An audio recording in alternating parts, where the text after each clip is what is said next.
સમાચારમાં વાત કરીએ તો વડોદરાથી સમાચાર સામે આવી રહ્યા છે। વડોદરાથી સમાચાર પ્રાપ્ત થયા છે તો વડોદરામાં ફરસાણની દુકાનમાં બાળમજૂરી કરાવવામાં આવી।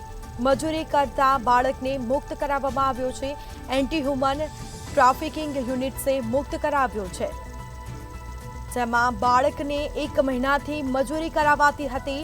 દુકાન માલિક પ્રવીણ શર્માની ધરપકડ કરવામાં આવી છે। તો બાળમજૂરી કરાવવામાં આવતી હતી, બાળકને મુક્ત કરવામાં આવ્યો છે। એન્ટી હ્યુમન ટ્રાફિકિંગ યુનિટ્સે બાળકને મુક્ત કરવામાં આવ્યો અને દુકાન માલિકની ધરપકડ કરવામાં આવી છે।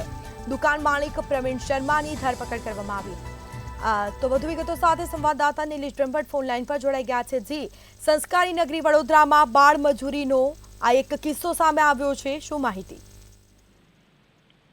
જી, વડોદરા શહેરમાં બાળ મજૂરોનું શોષણ કરવામાં આવે છે। એટલે કહી શકાય કે જે નાના બાળકો છે તેમનું શોષણ કરી અને ઓછા પગારે તેમને ગોદી રાખી અને તેમની પાસે મજૂરી કરાવવાના કિસ્સા વારંવાર સામે આવતા હોય છે। ત્યારે આજે કારેલબાગ ચોખેલાલ ફરસાણ માર્ટની દુકાનમાં એક બાળ મજૂરને ગોંધી રાખ્યો છે તેવી માહિતી માનવ તસ્કરી વિરોધી એકમ વડોદરાને મળતા માનવ તસ્કરી વિરોધી એકમ વડોદરાના અધિકારીઓ કારેલબાગ પહોંચ્યા હતા અને દુકાન માલિક સગીર બાળકને છેલ્લા કેટલા મહિનાથી ગોંધી રાખ્યો છે, કેટલા સમયથી એની પાસે મજૂરી કરાવતો હતો તેવી તમામ માહિતી મેળવી હતી। અને ત્યારે માહિતી મેળવી ત્યારે જાણવા મળ્યું હતું કે બાળ મજૂરને દુકાન માલિક માસિક માત્ર 900 રૂપિયા વેતન આપતો હતો।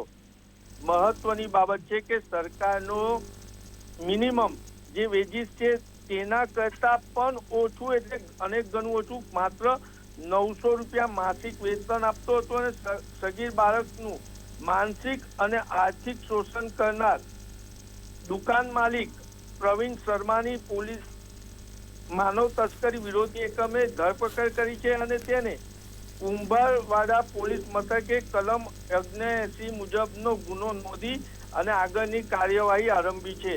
જી બિલકુલથી તમામ જાણકારી આપવા બદલ આપનો આભાર।